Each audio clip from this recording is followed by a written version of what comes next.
시청자 여러분 안녕하십니까? 최세연입니다. 조재입니다. 오늘 한덕수 국무총리가 주재한 국무회의에서 정부가 최상병 특검법에 대한 제2요구안을 의결했습니다. 한 총리는 모두 발언을 통해 특검 법안이 의결 과정을 비롯한 내용적인 측면에서 많은 문제점을 안고 있다고 지적했습니다. 윤 대통령이 이를 제거할 경우 취임 후 10번째 거부권 행사가 될 전망입니다. 대통령실이 국가통합인증마크 KC 미인증 80개 제품의 해외 직접 구매 금지 논란에 대해 사과했습니다. 대통령실은 관계부처가 KC 인증 도입 방침을 전면 재검토하고 재발 방지책도 마련하겠다고 밝혔습니다. 해병대 최상병 순직 사건 외압 의혹을 수사 중인 공수처가 김계환 해병대 사령관과 박정훈 전 해병대 수사단장을 소환 조사합니다. 공수처는 대질 조사를 통해 VIP 경로설의 진위와 이종섭 전 국방부 장관 등 윗선으로부터 받은 지시 내용 등을 중점적으로 확인할 것으로 보입니다. 국민의힘 추경호, 더불어민주당 박찬대 원내대표는 오늘 저녁 비공개로 만나 제22대 국회 원구성 문제에 대한 의견을 나눌 것으로 알려졌습니다.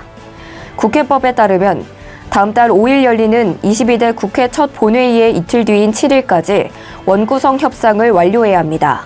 조국혁신당 조국 대표는 최상검 특검법을 두고 윤석열 대통령이 거부권을 행사할 것으로 보이자 국민적 저항에 직면할 것이라고 경고했습니다. 조 대표는 거부권 행사 횟수에 대해 이승만 전 대통령이 재임 12년 동안 45회로 1위, 윤 대통령은 2년 동안 10회라 역대 2위라며 재임 기간을 고려하면 사실상 1위라고 비판했습니다. 후배 여학생들의 SNS 사진으로 음란물을 제작해 유포한 서울대 출신 박모 씨가 구속됐습니다. 박모 씨는 온라인 메신저인 텔레그램에 동료 여학생들의 얼굴 사진을 합성해 게시하는 등 허위 영상물 제작과 유포 혐의를 받습니다. 정부가 65세 이상 노인들을 상대로 조건부 운전면허를 발급하는 방안을 검토 중인 것으로 확인됐습니다. 국토부는 야간운전 금지, 고속도로 운전 금지, 속도 제한 등의 조건을 포함한 조건부 노인 면허를 통해 사고율을 낮추겠다는 입장입니다. 투자 리딩방 사기로 140여 명으로부터 124억 원이 넘는 돈을 가로챈 사기 조직이 경찰에 검거됐습니다. 학교나 동네 선후배 관계인 이들은 고가의 외제차를 몰고 다니며 유흥업소에서 범죄 수익을 탕진하였고 마약까지 투약한 것으로 드러났습니다. 육군 제32 보병사단 신병교육대에서 훈련 도중 수류탄이 터져 훈련병 1명이 숨지고 부사관 1명이 중상을 입었습니다. 해당 부대는 현장에 있던 병사와 간부 등 2명을 국군병원으로 긴급 후송했지만 훈련병은 숨을 거둔 것으로 파악됐습니다.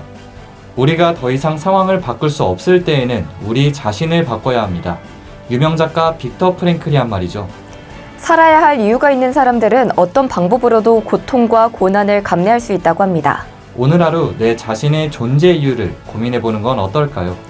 이 시각 주요 뉴스였습니다. 구독과 좋아요를 눌러주시면 더 좋은 뉴스로 보답하겠습니다. 지금까지 최세연, 조재입니다.